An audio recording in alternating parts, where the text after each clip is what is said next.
Okay, so this tutorial is to kind of help you guys get a better understanding of working with acrylic. So, what you need is a cup or can of water. Make sure you've got your brushes and a painting palette. And guys, I am all for things free and cheap, and that would be magazine paper. It's the best thing. It's got a nice coating so that the paper doesn't absorb the paint and the oil or the liquid part of the paint. And it allows for like mixing, and it's quick and easy cleanup because then all you have to do is throw it in the trash when you're done. And then make sure that you've got your paint. So, brand wise, there are all sorts of brand, and I do not paint with acrylics enough to know what the really, really good ones are. So my go-to brand is just the cheap one, which is Liquitex. And I usually just grab the basics or the heavy body acrylic colors. Okay, so one thing that you can do, and what I'm going to kind of show you, is a blocking out method. So that is taping a part of your artwork off so that you don't get paint on it, and then peeling it up later to have a perfectly crisp, clean line. I did that for the edge of my picture as well, which we'll peel that up and it's super satisfying. Okay, let's talk about different types of brushes. So these are my go-to brushes. You usually want to find a like flathead, medium to large size flathead brush.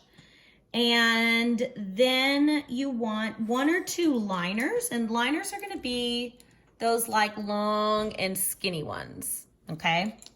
One or two liners. Then this is a very like a detail flathead brush, which I am obsessed with and love. And then I would grab like a blending brush. So I usually like to grab one that's like really fluffy. So something like these two blending brushes. And then I can kind of show you what a fan brush does, which those are really cool. And then a smaller size flathead brush. And one of my favorite tools is an angled brush. So that would be these two. And I've got two different sizes here. Angled brushes are meant for what's called edging, to get a really nice, clean, crisp edge to like basically staying in the lines if we were coloring.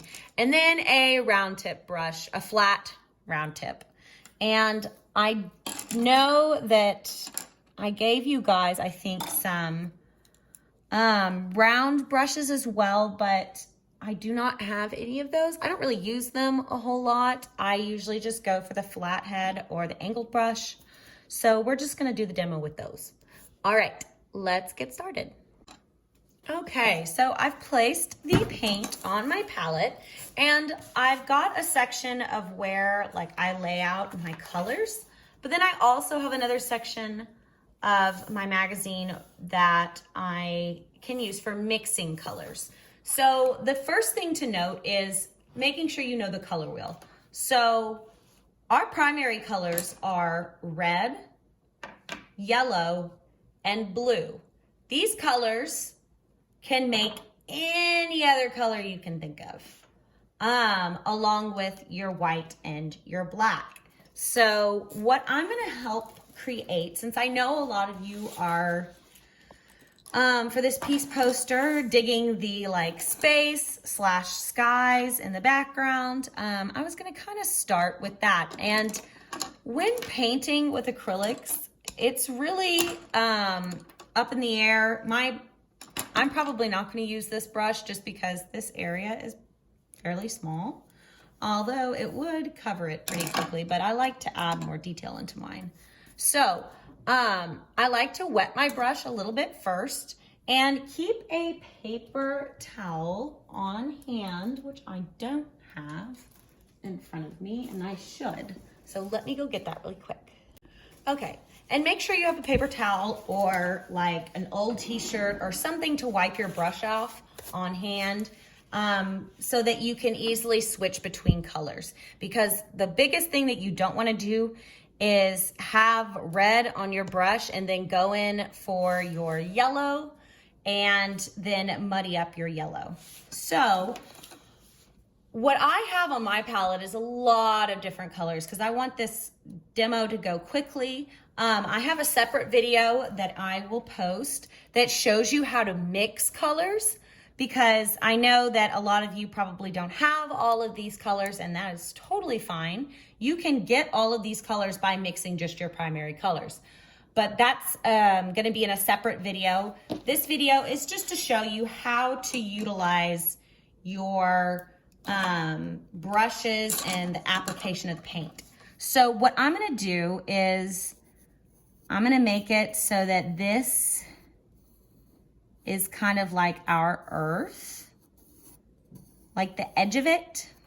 And then that's like our little moon, and then the rest is the sky. So I've blocked off where the moon is, but what I'm gonna do for the earth is go ahead and lay down some color. And I'm gonna get like a light blue and kind of mix that with some white.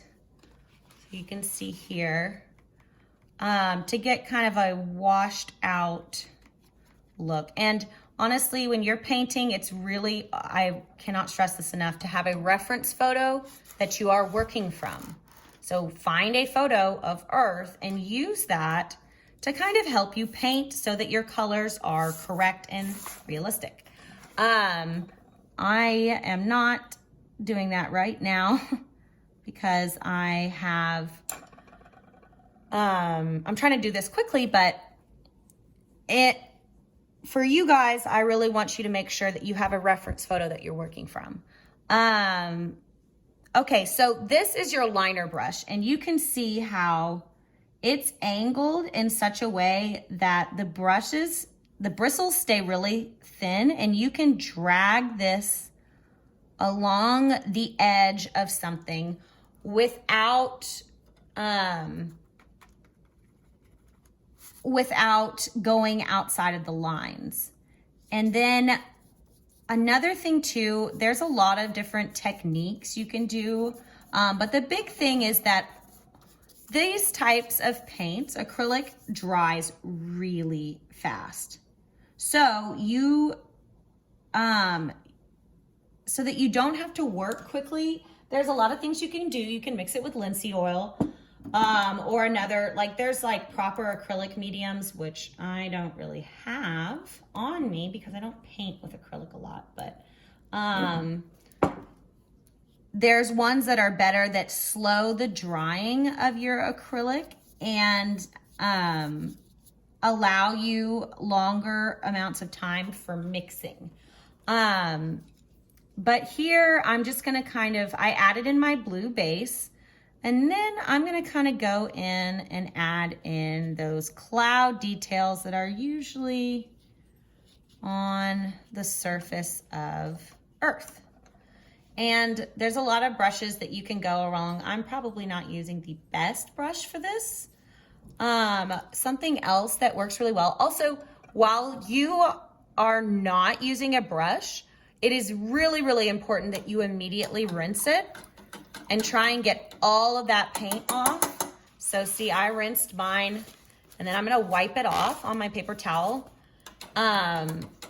You don't just wanna like set it down with acrylic paint on it, because I guarantee you when you go back to use it, it's gonna be dry and not bendable. So here I got an example of one of my really old brushes that I accidentally left with paint on it, and I didn't wipe it off until like a couple hours later, and everything is like, I mean, it is like so solid. There is no coming back from this.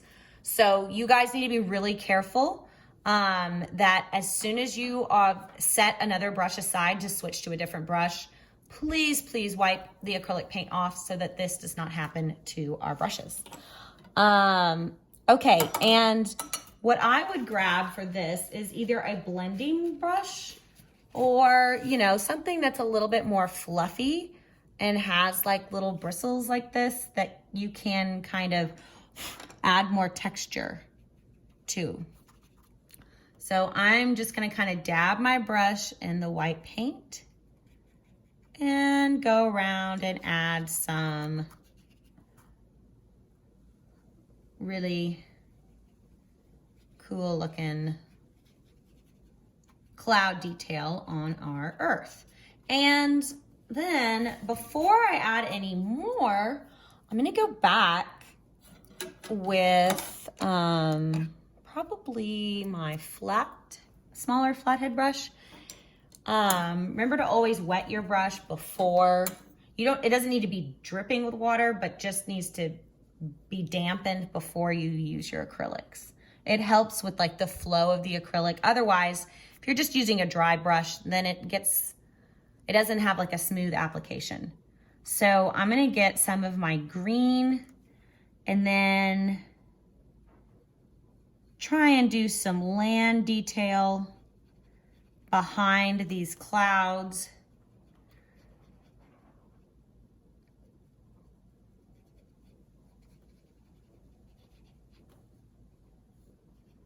And, you know, I don't know. I'm not really too worried about being accurate, I guess, with my continents. I'm just kind of, you know, maybe we'll say that's the side of, this could be like Cuba, here's Florida, top of North America, heading into Canada. And maybe we'll get, I don't know, what's Africa over here? Oof, I need to go back to geography. Just kidding, it's not that bad. Can't do two things at once. Okay, so we'll say that that is Africa, and then let's call it a day. Okay, and then what I'm gonna do is actually, after I rinse my brush, go back with that really fluffy brush and add in a little bit more white. I would blow on your drawing or painting, I mean, to kind of let it dry. Like I said, acrylics dry pretty fast. So your ability to like go on top of them and add like white on top of a dark color is actually pretty easy because of how fast acrylics dry, which is actually really nice. I am used to painting with oil paints, which take like 500 years, I feel like, to dry. And I'm sitting there like having to wait. And sometimes the thought is really, really annoying. Okay, I'm gonna kind of do like a little hurricane swirl in here, or attempt to, because I feel like that would be kind of cool. So I'm getting a little bit of black on my brush and a dark blue, just to add in some contrast to my little hurricane. Whee.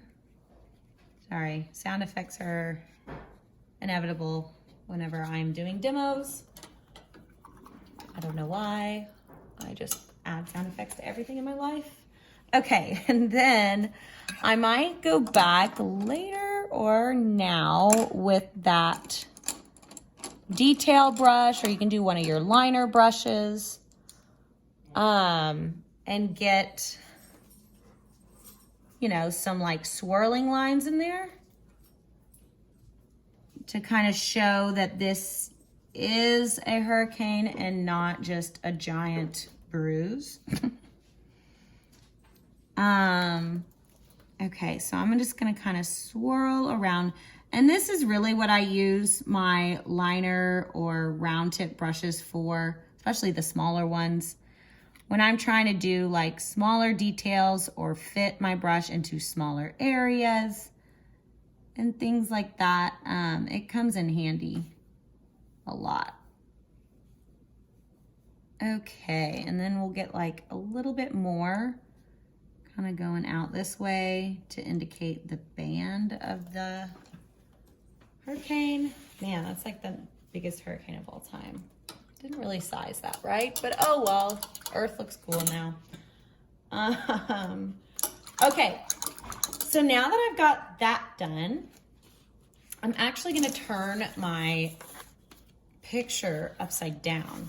And for this, I'm gonna go back and get, let's see. You can get your liner brush or you can get your larger flathead brush. It really depends on what you want. I might just do this one because it's a little bit bigger and a better quality brush. Okay, so now I'm gonna do like kind of an ombre / galaxy effect. So what I'm gonna do is start with some blues. I'm doing like the dry brush technique where I've got several different types of blue that I'm just gonna kind of pepper in to different areas of my painting. So this is technically called your dry brush technique, where I'm not really using any water and I'm just kind of peppering in a bunch of different colored blues to create kind of a mixed effect. I don't know what kind of effect this is. And then I'm gonna also do that with a little bit of purple. So I'm gonna mix in a little purple as well in the midst of all of my blues.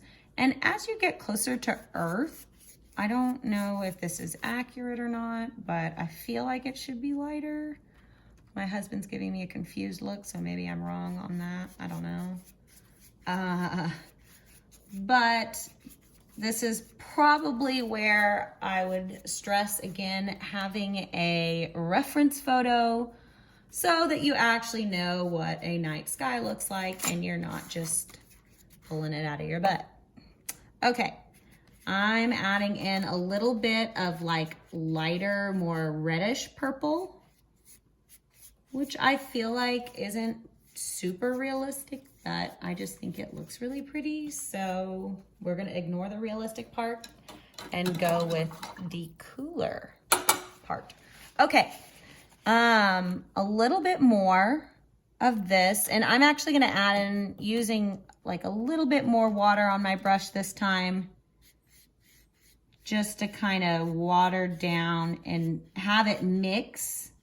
So the more water that you have on your brush, the more those colors that are already on your paper are gonna mix together. And unless, that is if they're still wet.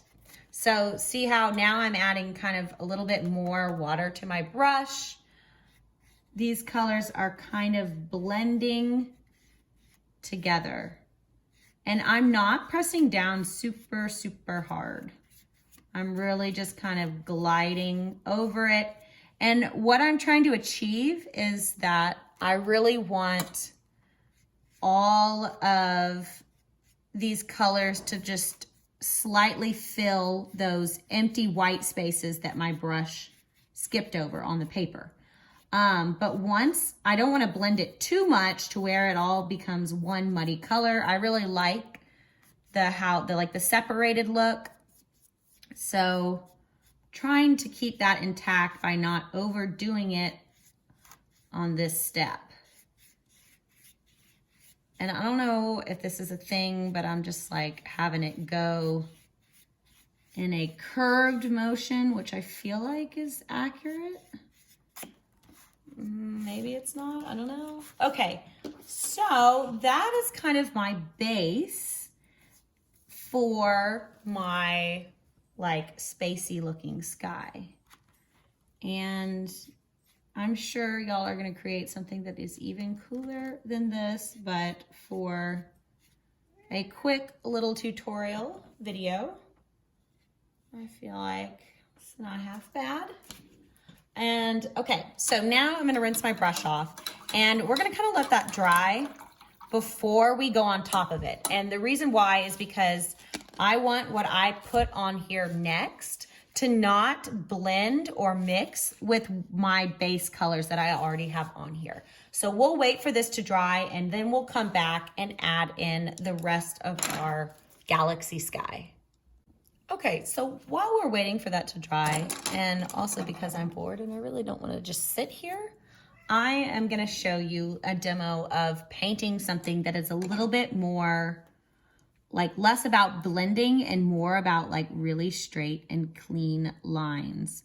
So what I'm going to do is make some little, I don't know, like a succulent pot, cactus pot, succulent pot. I don't know what the difference is between the two, but that's what I'm attempting to make. And so I really like the tip with creating a straight line. You can do that with a flathead brush, or you can do it with the angled one that we were using earlier. But the trick is that if there's a space that you need to fill, turn your paper so that you're always going this direction with your brush. And you're never going down like this or like this. You always want to turn your paper so that you are at the best angle to create that clean line.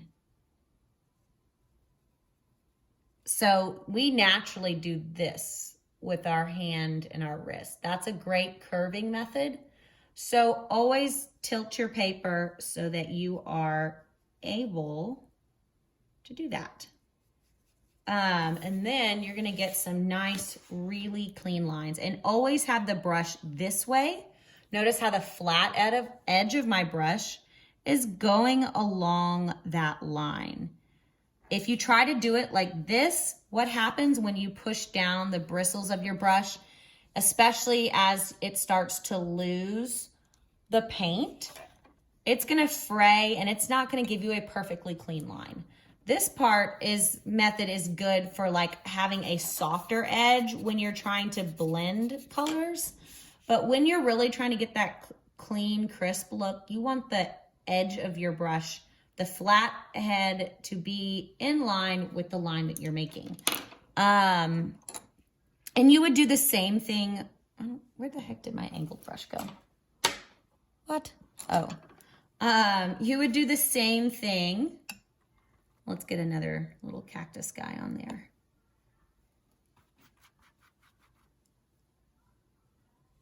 With your angled brush. And this angled brush is a little big for what I am trying to paint. But it's too big. Hang on, I think I have another smaller one. Don't know how good it is. This brush is a little old, but an angled brush is great for those nice, clean, crisp lines as well. But I think a majority of the time, especially in my own personal painting, I use the angled brush just as much as I do my flathead brushes, and I kind of use them interchangeably. So there is that. Okay, now I'm gonna go in with this is where for smaller details and things like that, I like to use my really small flathead brush, and that way I can go in and add different tones or shadow areas to my objects or whatever I am painting. So I'm gonna kind of go in and add some shadows. And remember if you watched the video on graphite, I talked about having a light source. So with this, it doesn't necessarily have to do with space, but if you are trying to draw an object of some kind, it's going to have a light source. It's going to have lighter areas and darker areas. So you need to establish where those are going to be. So like I'm gonna make sure my light is coming from this direction, okay? So that means that my shaded areas of my little cactus succulent dudes are gonna have a shadow on the opposite side of where my light is coming from.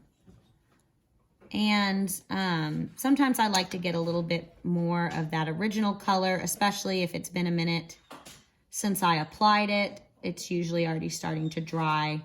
So you might have to mix that in with your shaded color to get a little bit better blending effect. So I'm kind of coming around here. And actually, this looks like black, but I'm actually using a really, really dark green. I don't really like to use straight black in my paintings, only because I feel like nowhere in nature do we really see that. It's usually just a change in value. So it just might be really, really dark. But there are plenty of other artists that do use a lot of black, so you kind of can pick and choose what style you like best. And I'm just peppering in a little bit of my like dirt. And remember the stippling method that we talked about? So it's like that dot, dot, dot. This is great to do with paint too, to give your painting a type of texture. So you can see here, I'm gonna kind of pepper in some yellows. And I'm super surprised that all of these acrylics paints actually work, because I definitely bought them my senior year in high school. So I was a little bit shocked that I pulled it out of my closet and it actually works, which is really cool. I really didn't think they were going to. Okay, so I just kind of did a bunch of different colors, and then now I'm reapplying that really dark green on top to make like a mulch effect. I know mulch isn't usually red, but mulch and dirt, I guess, mixed in. There we go. Okay, and going back to the top part of my cactus, again, make sure you're rinsing your brushes really well in between colors, and use this wiping method. So I keep rinsing it until when I paint or wipe my brush on that paper towel that it is wiping clear. When it's wiping clear, I know I'm ready for the next color. So I'm gonna get a little bit of white on my brush and mix it in with that lime green, just a little bit of it. And then I'm gonna kind of go around the edge of this little area thing. I don't know what to call it. What am I trying to say? I've done too many of these videos and now all my words are running together. Okay, there we go. Now I'm starting to add the lighter areas, like where the sun is hitting. This is a reminder. Okay, sorry, I had to pause the video for a second because my Alexa was telling me that I need to feed my dogs, and they started barking like crazy. Okay, so here is when I would bring in like a detail brush and do like the little spikes on a cactus, or that they usually have. And some people like to wait on these, you know, like the details until the acrylic is fully dry. Usually I would too, but I am feeling pretty impatient right now. And I am ready to be done with these demo videos. And I'm sure you're ready for this to end as well so that you can get to painting. So I would go in, kind of add in all my little speckles for my cactus with my detail brush. And another thing to note too is that when you're washing your brushes at the end and even in between colors when you're stopping to use it, always reshape it. And that will keep your brushes looking really, really nice. I think I'll go back and we'll add in a little pot for this guy, and then we'll go back to our galaxy sky.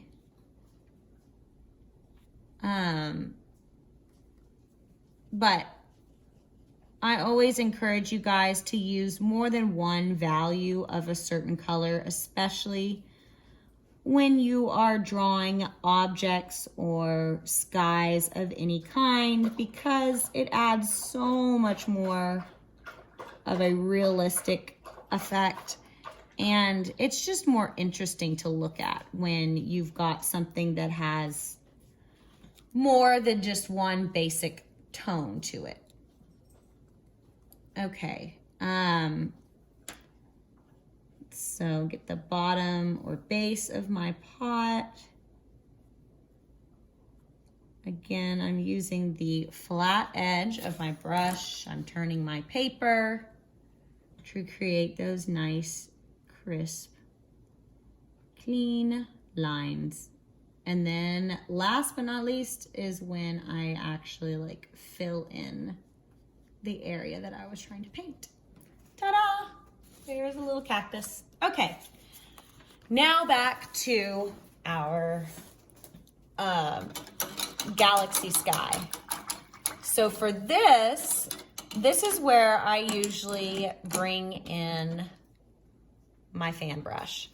So you want to get a decent amount of water on your brush, and what I'm going to do is kind of show you guys how to create stars in your galaxy. So I'm getting a lot of water on my brush, and then over here I'm kind of on my palette making like a really watery looking milk puddle. And then what you're gonna do is kind of wipe it off a little bit from your brush so that it's not totally soaked. And then what I'm gonna do is kind of scoop up a little bit of it just on the ends of my fan brush. And what you can do is grab your finger and lightly flick the brush, the tip of the brush. And it honestly can be done. Oh, another thing too, you probably want to cover up your earth because usually there's no stars on top of earth. So there we go. This really can be done with any type of brush. I just really, really like my fan brush. And so that is why I'm using it. And it depends, like if you want this to really just cover this thing completely, you can sit here and flick it. And I like this method too because it gives you so many different sizes of like spots, which is kind of cool. Okay, so once you feel like you are happy with the amount of little stars that you have created, then you can uncover your earth, and then we'll again let that dry for a little bit. And if you wanted to paint something, guys, on top of that, I will show you that in just a second. All right, so I told you this stuff dries fast. And now, like, let's say you wanted to draw something on top of this. It's always important to do the background of anything first before, especially with acrylic paint, before you go on to the top part, because it's really hard to go back and kind of maneuver around another object that you've already painted when you're trying to do the background. So what I'm gonna add in is a little rocket ship. So I'll kind of, I'm not looking at a reference photo, so please do not judge my spaceship, rocket ship thing. I don't really know what they look like. I'm just kind of pulling from memory, mostly from what I saw on the Jetsons. Of course, you probably don't know what the Jetsons are, so I'm just gonna stop. Okay.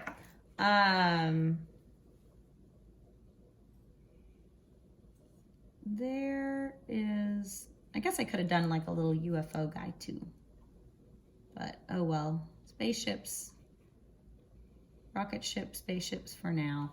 Okay, so there's my little ship, and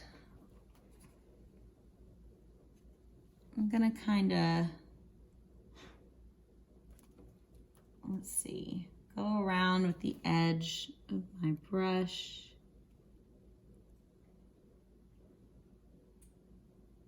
To give it a cool shadow effect.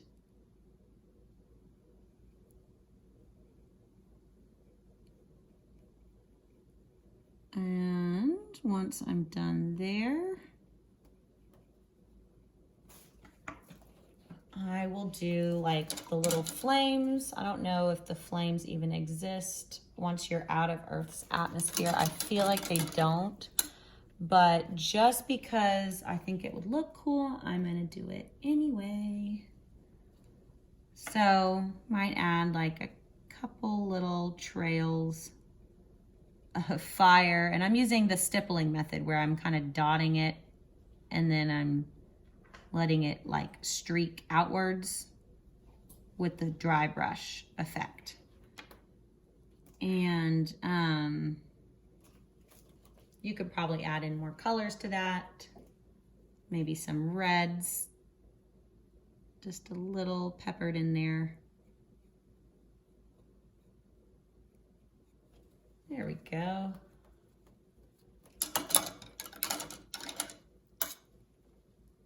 And then I'm gonna add like a little window, which I feel like now my little spaceship is kind of starting to look like Eva from WALL-E. I guess that's kind of cool.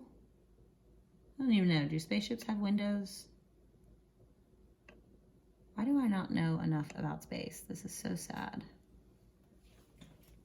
Okay, then I got a little window on there and then I'm done. So I wanna show you because I think I totally forgot, and this might happen to you, like, especially when you're doing a night sky, I totally forgot about our moon that we did. So I'm peeling up right now. Remember we blocked off the moon at the very beginning of this video, and I completely spaced and forgot that it was there. And of course, well, now that our rocket ship is going behind the moon, which I guess is fine, but there is our blocked off moon. And really what I would do is not leave that completely white, because the moon's really not like that.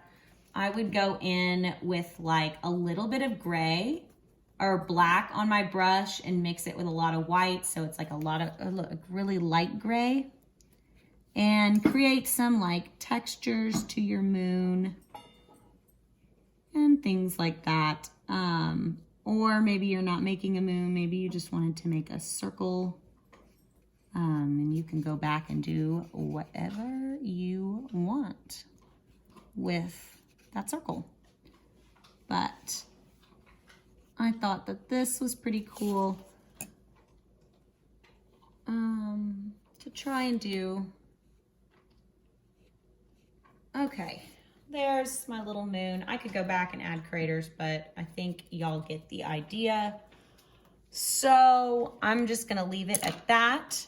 We can peel off the edges so you can see how nice and clean it looks towards the end when you're done. So I'm peeling up my tape that I taped around my painting so that it now has beautiful, nice, and crisp edges.